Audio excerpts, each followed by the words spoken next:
Professor Rodrigo Oliveira aqui para a gente falar sobre o nosso capítulo 8 sobre o espaço urbano brasileiro, né? Sobre essa dinâmica espacial dentro das cidades de nosso país.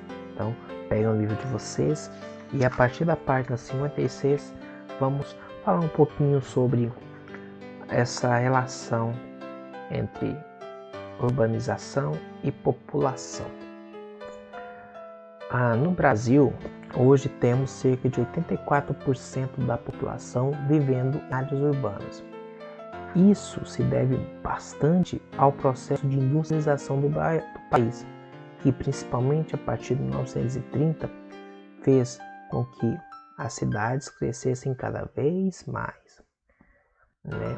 O processo de industrialização fez com que a urbanização do país fosse rápida. Em 1940, tínhamos 70% da população vivendo na zona rural e, 30 anos depois, a maior parte da população brasileira já estava vivendo em cidades. Isso aconteceu bastante por conta que o governo fez com que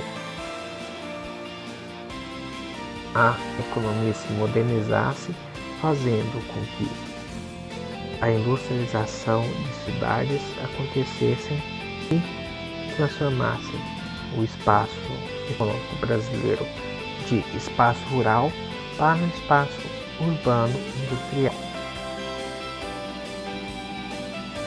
Ao longo do século passado, foram surgindo as regiões metropolitanas, que são agrupamentos de municípios que mantêm uma ligação muito tensa, seja pela infraestrutura, ruas, avenidas, linhas de trem, ou pelas relações socioeconômicas, seja trabalho, educação, lazer.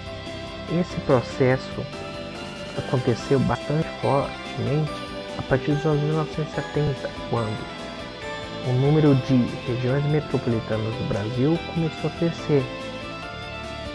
Hoje, são cerca de 74 regiões metropolitanas que enfrentam questões parecidas, similares, seja relacionadas ao transporte coletivo, à habitação, o saneamento básico de qualidade e o aumento da criminalidade enfrentada por várias dessas regiões metropolitanas.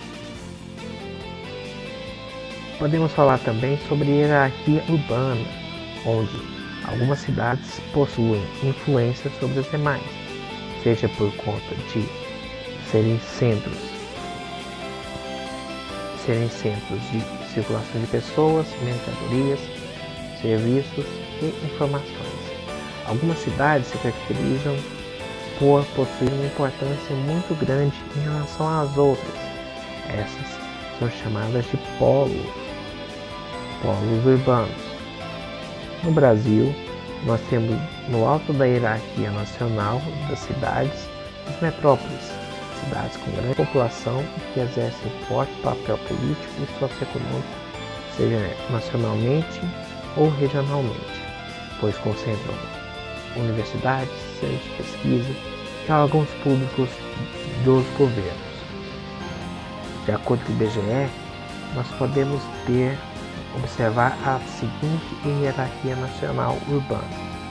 No topo, a grande metrópole nacional, a cidade que concentra e centraliza funções urbanas e hierárquicas superiores, além de ser um polo industrial e comercial, não apenas no Brasil, mas também para o mundo, tendo São Paulo como a única representante dessa classe.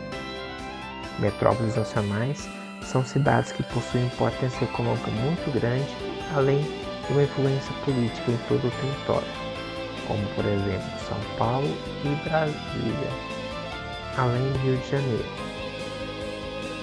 Temos as metrópoles, cidades que concentram parte das cidades regionais, como Goiânia, Belo Horizonte, Curitiba e Salvador.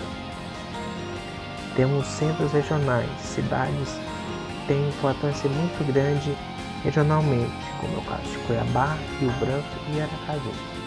Temos os subcentros regionais, que são cidades menores, concentram atividades menos complexas, como Anápolis e Uberlândia. Centros de zona, cidades com influência sobre os municípios vizinhos, como exemplo da cidade de Catalão, aqui perto, no estado de Goiás. E também temos centros locais, cidades que têm uma influência bem pequena e que não ultrapassa os seus limites municipais. Bom, espero que vocês tenham entendido um pouquinho, compreendido um pouco sobre o espaço urbano brasileiro. Em caso de dúvidas, estarei aqui para ajudá-los. Até a próxima. Tchau!